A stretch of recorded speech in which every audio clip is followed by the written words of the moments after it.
بسم الله الرحمن الرحيم الحمد لله رب العالمين وصلى الله على سيدنا محمد وعلى آله وصحبه وسلم رضي الله تعالى عنه وسرد التابعين وعلماء أبلينا وأئمة أربع مجتهدين ومقلديهم إلى يوم الدين وما بعد. Assalamu alaikum wa rahmatullahi ta'ala wa barakatuh. Alright, so we're going to get right to it, inshallah. Today we start in the section dealing with Tahara, right? And we're starting with the words of Sheikh Uthman al-Fodio from Umdat'l Bayaan, تقدم الله برحمته أمين. وقال المؤلف رحمه الله تعالى. We'll be covering this section. قسم الثاني علم الفقه, right? The second chapter, the science of fiqh. Here's your notes. Right? قسم الثاني علم الفقه, right? The second chapter, because we already covered usuluddin. Remember, I'm not starting the text from the beginning, so this time what we're doing is we're starting straight from fiqh. ويجب على كل مكلف أن يتعلم منه قدر ما يتعين عليه فعله. باب في طهارة. الطهارة يرفع حدث وحكم خابث بل مطلق، وهو ما صدق عليه اسم ما بلا قيد، لا متغير لونا أو طعما أو ريحا، بما يفرقه غالبا من طاهر أو نجس، ولا يضر تغير بجوارة، وإن بدهن لاصق أو برائحات قطران وآء ومسافر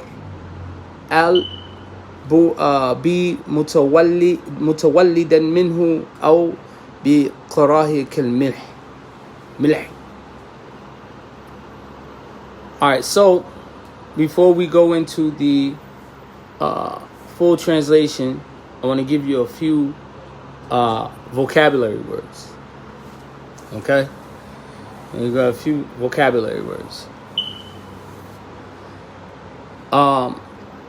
Vocabulary word number one is we want to use al-ma'u. Al-ma'. M-A apostrophe A. Al-ma'. Okay? Which means water. Apostrophe A now. Which means water. Now, in this discussion, water has categories. Okay? Water has categories.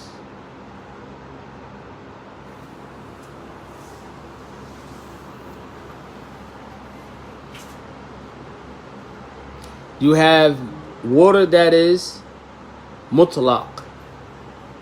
Mutlaq. M-U-T-L-A-A-Q.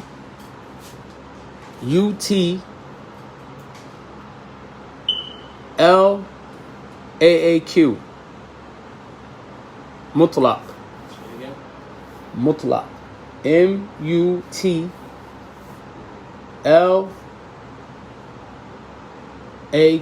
Mutlaq. So the ma' al-mutlaq. The ma' al-mutlaq. Right? Which means absolutely pure water.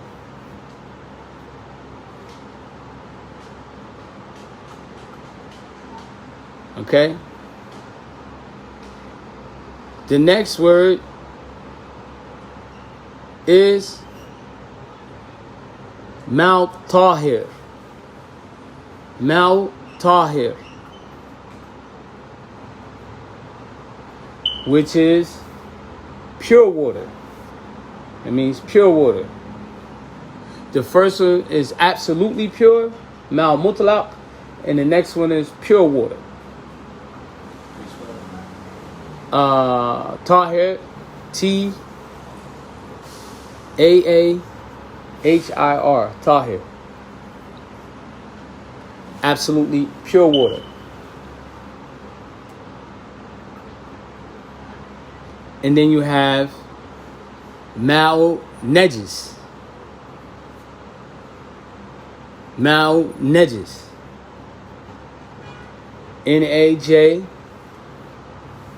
Najas. Najis. Okay?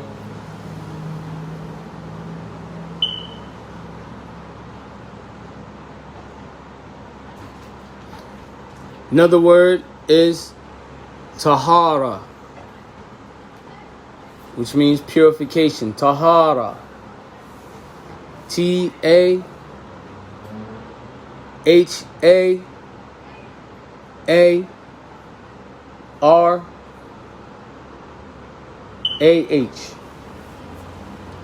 Tahara means purification. You're talking about purification in itself is the entire unit, and that's what we're going to be discussing first.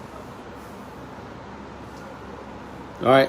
I have more vocabulary words, but we're going to just start with these just right now, because this is the discussion that we're going to be having. Now, before then, we want to mention a few ayats and some statements of the Prophet sallallahu alaihi wasallam, which will encourage us to purify ourselves. قال الله سبحانه وتعالى في سورة البقرة إن الله يحب التوابين ويحب المتطهرين. Allah subhanahu wa ta'ala, indeed Allah ta'ala loves those who are tawabina, people of tawbah, ويحب المتطهرين. Right? You should keep this ayat in mind when you're making wudu. When you get into other texts like Sheikh Abdullahi Danfodio's text dealing with the ulum, the sciences, it's a book going over the same, but it talking about the inward and the outward. You'll see that this ayat, right, will go right in line with what he talks about when a person is making wudu, when they're washing each limb, right, they're washing away impurities, right, or things in those things that were impermissible, metaphorically speaking, right. Your eyes, you think about the things that you wash your eyes, right, you rinsing your mouth, or, sin, you do sins with the tongue, the eyes, things that you looked at, the hands, things that you touched, right, when you're making ghusl, right, you purifying yourself. So, it has some definition to it. And then think about the words of the Prophet sallallahu alaihi wasallam in the hadith. It talks about the one who makes wudu and the water that is dripping from the person's body, beard, or limbs, right? Those are minor from amongst the smaller sins that Allah Ta'ala is forgiving that person of, right?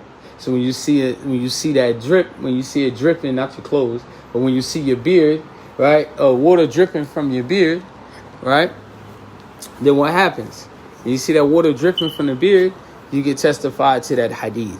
You know that by means of that hadith that the Prophet sallallahu alaihi wasallam mentioned about the sin, right? If I find the actual narration, I'll put it in the group later, inshallah, for your own personal reference. So these things are, motivating. So when you think of this ayat, the ayat encourages you to do two things in order to gain Allah Ta'ala's love. And also, we knew about the Prophet sallallahu alaihi wasallam. For those who are online, whether on Facebook or whether in Zoom, how many times did the Prophet sallallahu alaihi wasallam, at minimum, was mentioned of making tawbah daily? At minimum. What was the number?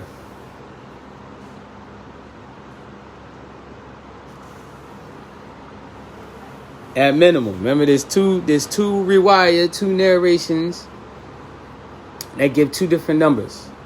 At minimum was what?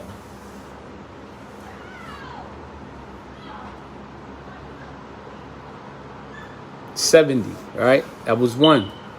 One narration mentions 70 times. Now, barakallahu feek. And at maximum one mentions 100 times, right? So, Allah Ta'ala also says about, with regards to the Prophet Sallallahu Alaihi Wasallam, قُلْ إِن كُنْتُمْ تُحِبُّونَ اللَّهِ فَاتَّبِعُونِي. Say, indeed, if you love Allah, فَاتَّبِعُونِي.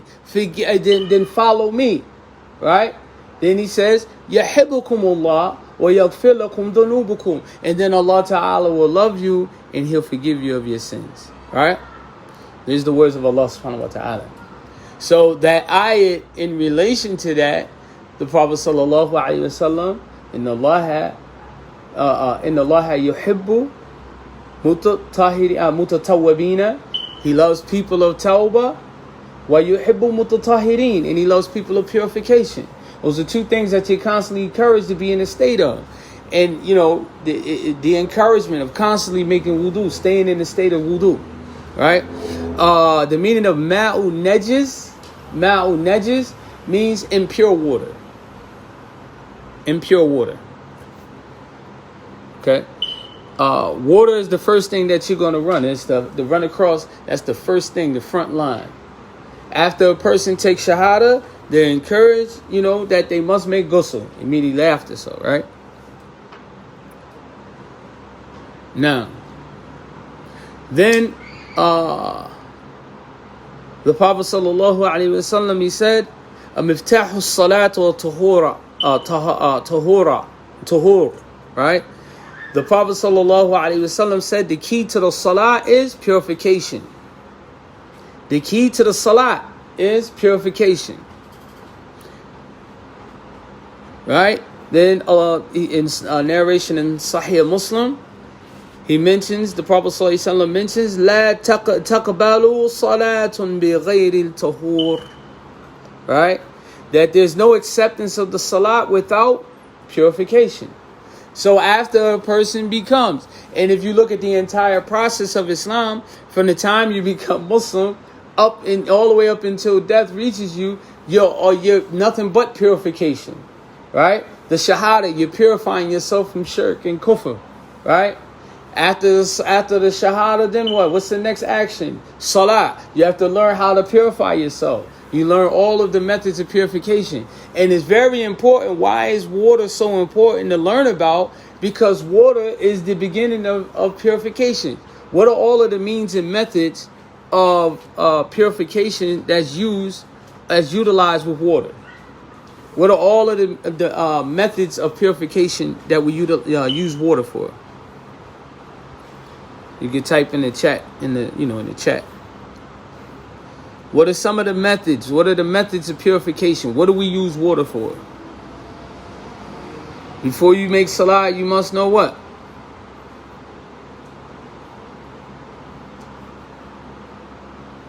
Wudu, right? Now, wudu. What else do we utilize water to, how to purify ourselves? Tahara. Not tahara, I'm sorry. Let me see what y'all put in the chat. Now, istinja. Right? We utilize water for istinja. What else we utilize water for?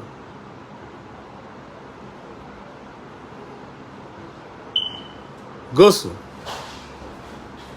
Right? We utilize water, ghusl.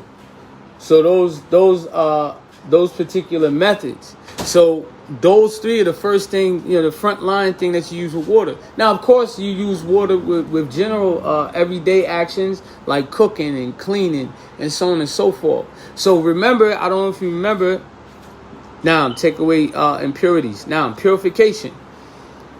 If you all remember, last week, I said that when we're learning Umdat'l Bayaan, we're learning the what?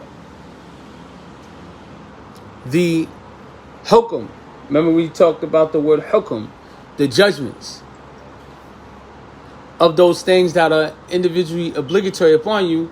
And the hukm, or the istinbat, the extraction of the rulings, is of course extracted from the kitab, sunnah, and the ijma, right? So you're learning the hukm. So the first judgment you learn is pertaining to wudu, to water. I'm sorry, I didn't mean to say wudu. Every time I think of water, I think of wudu as well. MashaAllah. So in translation, we went over what we mentioned from the Shaykh, the section we'll just discuss real quick. It is the science of fiqh. The science of fiqh. It is obligatory upon every legal responsible person to know as much of this science as he has to in order to perform the actions correctly of fiqh, in order to properly perform the actions that are obligatory upon you, or the actions of ibadah that you want to perform, because you'll also another name that you'll hear is mu'amilat, right? Ilm mu'amilat, the science of behavior, right? Where you're covering salat, zakat, fasting, hajj, buyu', buying and selling, marriage, zawaj, right? You're learning these things, mu'amilat, your everyday behavior. Okay? So you're learning as much as the science. Now, who is it obligatory upon to learn this science? Who's it obligatory upon to learn enough of this science in order to make sure that they're correctly performing their actions? He said, what person?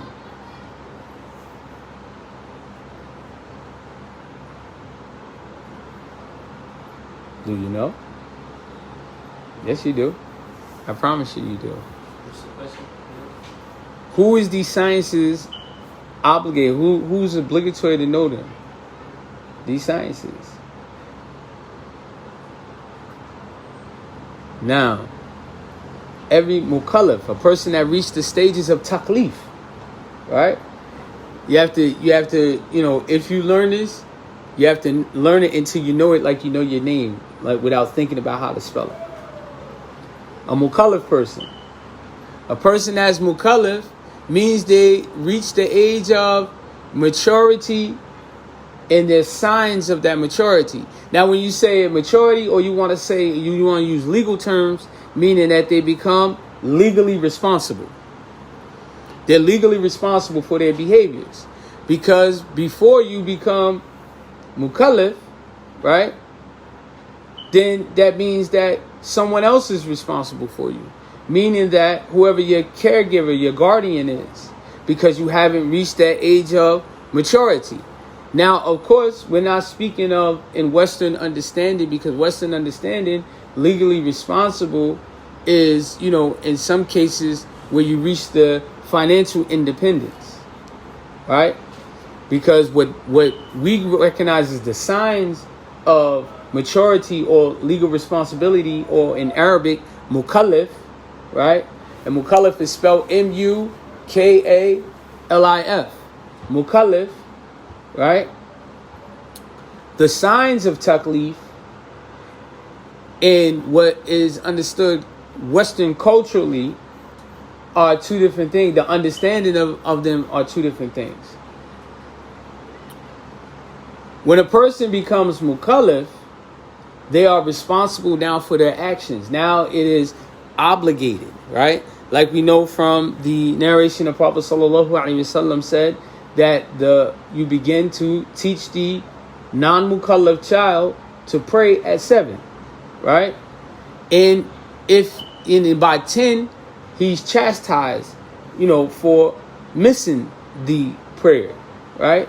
By the age of 10. By time he comes mukallaf, he's responsible. Think about it.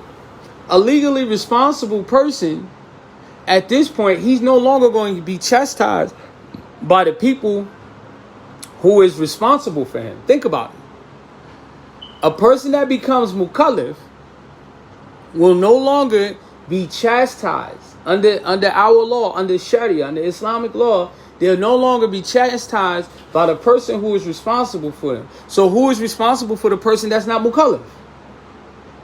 Who would that be? No. Who will be responsible for the person who is not mukallaf? The guardian, right? Their guardian. They will be responsible for them. So the Prophet ﷺ in that narration, that's no problem. In that narration, you're being urged as the guardian or the parent, whoever's over the person that's not mukallaf, to begin to teach them how to pray by 7. Right? Begin to teach them by 7. And when they become neglectful or negligent for it, then chastise them for it. Right? Chastise them for that, the missing of prayer. That way of chastisement may be by various. It doesn't necessarily have to mean that you hit the person. You can take away, in this age, our children have gadgets, cell phones or, Xboxes, PlayStations, so you got some children that like sneakers. Parents, reward their children in various ways. So you be like, look, we're not going to reward you with that. You're on punishment until further notice, until you start making salat on time. Right?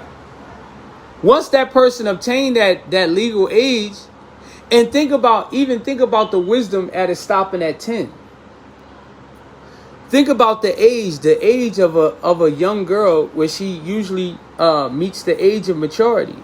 Some young women reach the age of maturity as young as 9 years old. Think about the wisdom in the Prophet ﷺ saying 10. Right? So think up to that point. Once they become the age where they're at taklif, where they reach the age of accountability, then they're on their own if they miss salah. Now that doesn't mean that the parent can't chastise the child, but what is indicating is that up until this point, this child now becomes responsible for themselves. Right? Meaning that they're liable. If they miss salah, then it's considered a sin on their behalf. Prior to that, it's not considered, their fault. The parent is at fault for not urging the child to pray. And sometimes this is a fallacy that we're witnessing in our time, where we have this approach like, oh, we'll just let our children, decide what they want to be, whether they want to be Muslim, Christian, or Jew.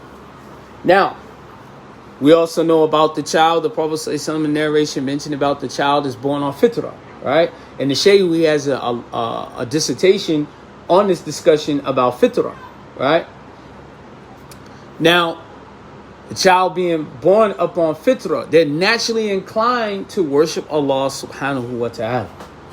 However, as the Prophet ﷺ said, it is their parents that are guilty of making them a Jew, a Christian, or Magian, right? A fire worshiper. Why is that? Because of the things that we allow them. Either we don't urge them to know and worship Allah subhanahu wa ta'ala, which is already innately in them. So we're not nurturing that, watering that seed in order for it to grow.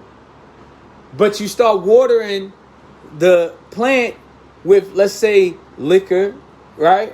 Start watering it with, gasoline and so on and so forth. You're either going to kill the plant or the plant's going to come out defective, right? This is the simplest way to understand what the Prophet ﷺ is saying, that each and every one of you are born based on fitrah, right? The parent is the one who grooms them to be Jew, Christian, or otherwise. Sometimes as Muslim parents, and we're still trying to figure this thing out, you fault them, but you don't fault them like just that with disdain. But fault them is like, look, you have to push the child more to have an Islamic understanding, Islamic atmosphere, right? Yeah, we can take and send our children away, and we see this happen all the time. People send their children away, they come back from studying overseas, they either become more of a problem versus a solution, right? So, you push them away, you send them away to go study, and then sometimes if this is in them, when they come back, that's what they're going to do. They're going to come right back to it. There's plenty of people that they go away to go study, they hafiz the Quran. When they come back, they back into their rap music and things like that. And it's part of growing up in the West, because we got to build a fence around our families and our children. What do I mean a fence? Metaphorically speaking, but literally practice. We have to fortify our families and ourselves by teaching them. And this is why learning the Bayaan, those things that are obligatory upon you to know, is so essential and is so important to our spiritual development and growth, right? A lot of people are looking for Sufi orders and tariqas and things to join. The first thing you join is learning your Bayaan, learning those things that are mandatory. It will build you to that path, that tariq, that turuq, that suluk Jannah, that path to Jannah. It'll build you to that point, because you can't get past step one. You can't possibly practice a sound Islam without proper Aqidah. And you can't be a good practicing Muslim without having the proper understanding or some element of tasawwuf. Right? After that, then the level, you just keep going up from there. But most people don't have that baseline level. So mukallaf, the signs of taklif, the signs of a person being mukallaf is, one, they've reached the age of maturity or puberty as we know it. Now, the signs of puberty in Islam are, for the female, the onset of her menstruation, the onset of her having her first period. And we even talk about and discuss this in this subject as well. Even as a man, I never thought it would have been important for me to know this, but as a teacher and as a father, and as a husband, you'll be surprised how many women don't know how to properly clean themselves upon completion of their menstruation. Many of them don't know the signs. What is a menstruation? Because of some of the things that people now are taking these different types of birth controls with all of the hormones that causes them to bleed nonstop, or even the people that are now having that are having complications where they have menorrhea, where they're just bleeding nonstop. Some women take a break from salah and won't pray, and they got menorrhea with no sign of it stopping. Some of them think like, okay, when it stops, the mens is over. So a person with menorrhea, this is abnormal as well. It's a medical condition. Well, a person with menorrhea, they're mensing nonstop. What happens with this individual? They just don't pray until it stops. And so if it goes on for a year, then the woman, she just don't pray for an entire year. Right? No, this isn't the case. There's rules and judgments, for these things. So this is why this is very important. And also, a lot of the destruction, with some of our relationships and marriages, we're marrying people who aren't acquainted with their Bayaan, or even interested in learning, or not actively. It's like guy meets girl, girl meets guy, guy likes girl, girl likes guy. Let's get married. What is our foundation? When we're going to base it on? You're only going to go by what you know. Right? Now, so when a woman has the first onset of her menstruation, that is the sign she's reached to obtain the age of maturity. Some even mention when she grows breast. All right? She's reached the age of maturity. As for the males, it's slightly different. For males, it is, one of the signs is when he begins to show facial hair. All right? When he begins to show facial hair. The ultimate decision is when he has the emission of semen, ejaculating of semen. With that, also, you can also have the deepening of the voice, right? Or pubic hair. And or, if all of these signs are missing and they reach this age, they reach the age of 18 lunar years old. So if the woman, she never had a mens, or never had a wet dream, or don't grow breast, and the young male, he doesn't, or the male, he doesn't grow facial hair or pubic hair, or ejaculate semen, then reaching the year 18 lunar years old. Now, if I'm not mistaken, lunar years throw you off about by a year to like 18 months. So how we will understand that will probably be about 17 years old, right? If I'm incorrect, somebody correct me, but I'm almost certain that you'll be about 17 years old, right? That's in the absence of all of the signs that we mentioned. Also, another sign of taklif of a person being a person of accountability is that they have intellect, right? If you have someone that has a mind-altering intellect, if a person is he's not mentally stable, right? Or you have a person that is intoxicated, right?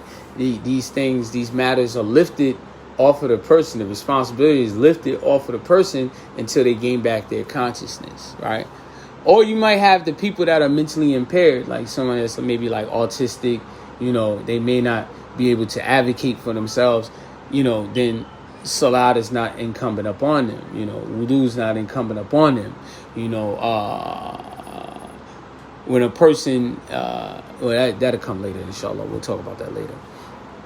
So the legally responsible person, okay?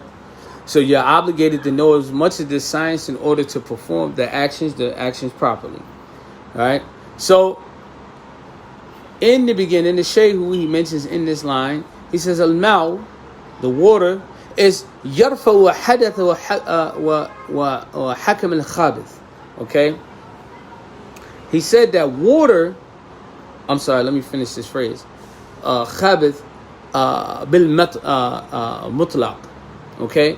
Absolutely pure water, yarfa'u hadatha wa hukma khabith, right?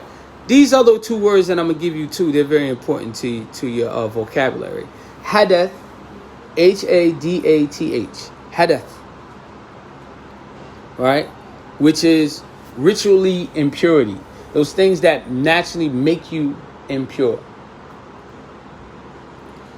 Those things that naturally make you impure. Like, for instance, the discharge of semen. It puts you in a state of hadath.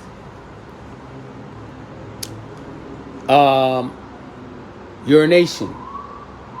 You go to the bathroom, urinating, defecation, puts you in a state of hadath. Intercourse with your spouse puts you in a state of hadath, right? And each one has a hukm. We're going to get into that. Each one has a judgment on what actions are you supposed to take if you end up in the state of hadath. And he says, wa hukma khabith. Right? The other word I want you to have is khabith. Right? Now, what does the word hukm mean? You can type it in the chat. You, my brother. Remember what hukm means? The judgment. That's what hukm means. Now, the ruling, the judgment pertaining to that. So, hukm khabith. Now, judgment. I promise you, as you learn fiqh, even if you don't go any further in your studies, if you just study this, terminology means everything. Because you're going to get to a part where people will start saying things such as, well, I'm only going to make a wajib wudu. Or I'm only going to make a sunnah wudu. And wajib and sunnah, the connotation, it plays a major part. We'll get into that later. But hukm khabith, okay? The judgment of filth.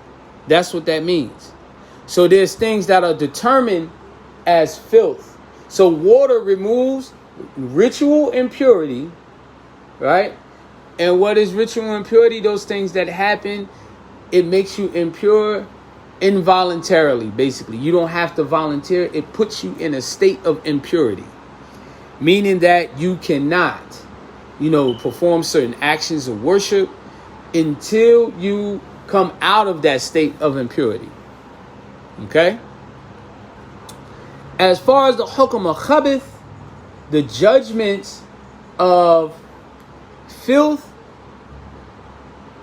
the judgment of filth Meaning is known. How do you know the judgment of filth? This is important. Put this in your notes. Highlight this. You know the judgment of filth based off of the meaning, right? Or the thing that is known that you see with your eye, and is known as filth. Okay? And the next class we'll be going into the things that are considered filth.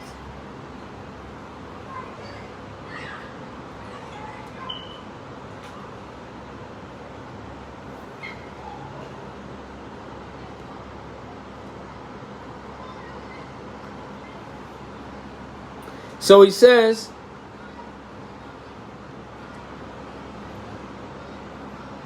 the technical definition of Mutlaq. Okay, technical definition. I told you we're going to be real technical in this class. So this is important.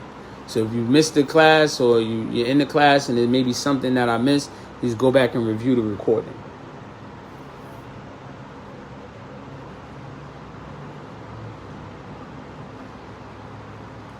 The Ma'u Mutlaq, absolutely pure water. It is that which applies to the name water without qualification, and it has not been altered in its color, its taste, and its smell by anything. Whether that thing is pure or whether it's something that is considered impure. Okay? So it has not been absolutely pure water. Its technical definition, the definitions I gave earlier, the words, the vocabulary words I gave earlier, were its literal translation. Now, Ma'u Mutlaq, absolutely pure water, according to its technical definition. It is named the water that has not been altered in its color, its taste, or its smell by anything, whether it was pure or impure. That is Ma'u Mutlaq.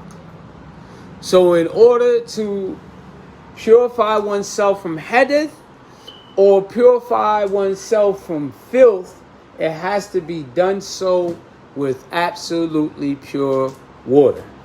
Is that clear for everyone? You can just type, yes. And for you, you can just give me the nod, beloved. That's absolutely clear. You understand that? Okay, alhamdulillah. No, alhamdulillah. Alhamdulillah.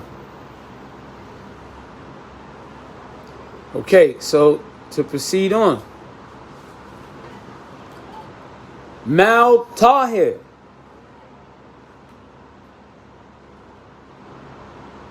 Mal Tahir. Pure water is water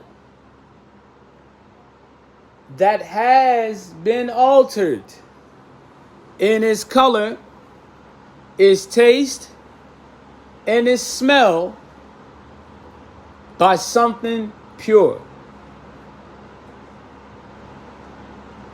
Okay? Now let's go back. Let's back up. Let's go back to Ma'u Mutlaq. Absolutely pure water. What is the hukm, the judgment of absolutely pure water?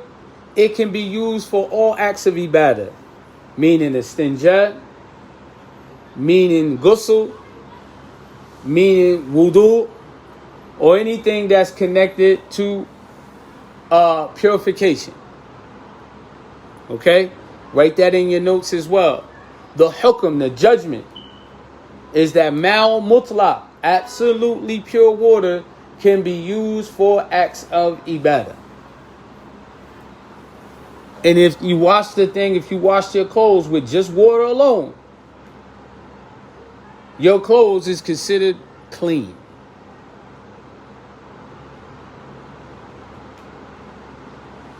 Now, as for Ma'u Tahir, pure water.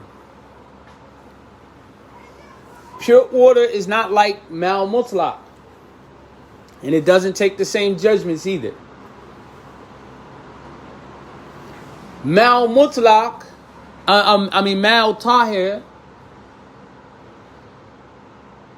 is altered in color, taste, and smell by things that are considered pure. And its hukum is, it is not permitted to use it for acts of ibadah. You cannot use it for wudu. You cannot use it for ghusl. You cannot use it for istinja. Right? It cannot be used for that. However, it can be used for ordinary purpose in life. Drinking Kool-Aid, right? Kool-Aid has water in it. It's also altered in its color, right? If you add grape Kool-Aid, doesn't that change the color of the water? You add grape Kool-Aid, doesn't that change the taste to the water? If you had grape Kool-Aid and you smell it, I can smell Kool-Aid right now even though I'm not drinking it. It has a smell to it as well. That is the ordinary things that can be done. You can use bleach in your dishwater to wash your dishes. However, if your dishes have been affected by something that's considered impure, you have to wash it with pure water first and then use your dish soap. Just like washing clothes. Alhamdulillah for that extra wash and the extra rinse on majority of the new machines, the washing machines now, right? You do that first wash, you know, if you have something that's considered najas, impurities on your clothing, right? Honestly, usually the best way to remove najas from your clothing is to use water. Like if you had a child and the child made a boo-boo, he took a poop on you, right? You would take water and you would wash out where the poop got and saturate it with water until you see no more traces of it, and scrub it. Now, you can't get to the washing machine and you can't get to no clean clothes. Now, of course, you got to understand that fiqh also deals with the baseline situations. Now, if you know you can go home and change your clothes before the next salat, if it's that, important to you, then you go home, change them. But you still should wash the clothes out, right? To remove the impurity, okay? You take and wash the clothing out, remove the impurity with water, okay? That's how you get rid of impurities. And then you throw it in the washing machine later. It's no big deal, right? But if you couldn't get to the washing machine right away and being able to change your clothes, you make sure you get the impurity out. You saturate the area or the portion of the clothing or whatever it is that the impurities touch until there's no more. You get it out to the best of your ability, and you're able to pray in that garment. All right. So pure water. The hukum of pure water is you cannot use it for acts of worship, but you can use it for ordinary things like cooking, cleaning, etc. Okay? And the last part is ma'u najis, impure water. And I think the definition is already understood. Its technical meaning is water that has been altered in its color, taste, or smell by something impure. Right? It's been altered in its color, taste, and smell by something impure. He said pure water, the shaykh he's mentioned about pure water, he says now that pure water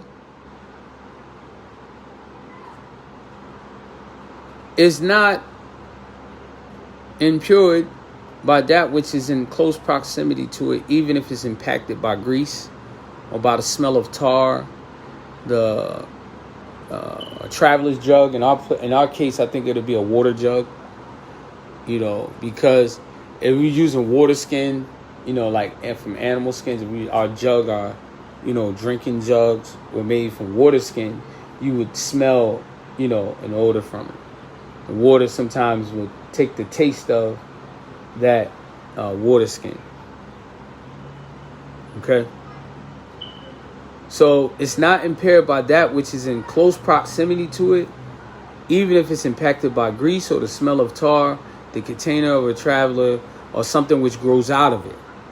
Like if you had water that grew like sea moss out of it, or grass or something like that, And of course, like I said, this is like last case scenario. You might have been out in the wilderness on a survival mission, and there ain't no corner store, there's no poppy store right there, the bodega, there's no, Publix, Publix with an X, nearby for you to go get water or utilize the bathroom or so on and so forth. You out in the wilderness, right? And you come up on a pond. Most of us, especially us city boys, we don't like to get too dirty. We see a pond, we start thinking about the gnats and, all of a sudden every disease known to man you can think of, and then you start hallucinating like, oh, I'll just wait till we get to the bathroom, and you keep traveling. And then the time of prayer comes out. Most of us think like, oh, we didn't have pure water. We didn't have water to make salat. We'll be okay. There's no excuse. And don't try to use tayammum, which we're going to talk about that later on in his rulings, and say, oh, I just made tayammum because, I didn't trust the water back there it was coming off of a rock, so I didn't trust the water. No, you're at fault for missing salat. You're at fault because you had the ability to make wudu, right? Now, if you didn't have water at all, access to water, now that's a different story. Then you'll be able to use tayammum, right? Which we'll go into later on.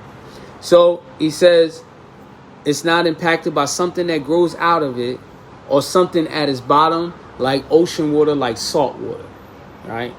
You may use salt water. Ocean water, it tastes salty, but it's permissible for you to use it in order to make wudu. I heard that if you make wudu with salt water, especially like blowing the nose, they said clears your sinuses real well, and Allahu A'lam, that's just from people I know that said they made wudu with ocean water before, So with that, inshallah, I think we'll close out. Let me check the chat, make sure there ain't no questions. If there's any questions, we'll cut the live feeds now. You can email me or, so on and so forth. But so far, our second lesson, as was it clear? Everybody understands everything that's connected, connected to the class, that we went over today. And hopefully everybody get that terminology, inshallah, because I might develop a little, pop-up quiz for you guys. I want to know the technical term and the general vocabulary, vocabulary meaning, for the words that I've given you, inshallah. And we'll try to keep the vocabulary to a minimum per class, inshallah. So if there's no comments, questions, inshallah, I'll let everyone go. May Allah Ta'ala reward everyone for taking out your time and seeking knowledge. May Allah Ta'ala bless us and increase us in iman and taqwa. And Allah Ta'ala forgive us for all our sins and errors. Subhanaka Allahumma bihamdik. Wa ashhadu an la ilaha illa anta. Wa astaghfiruka wa atubu ilayk. Assalamu alaikum wa rahmatullahi wa barakatuh.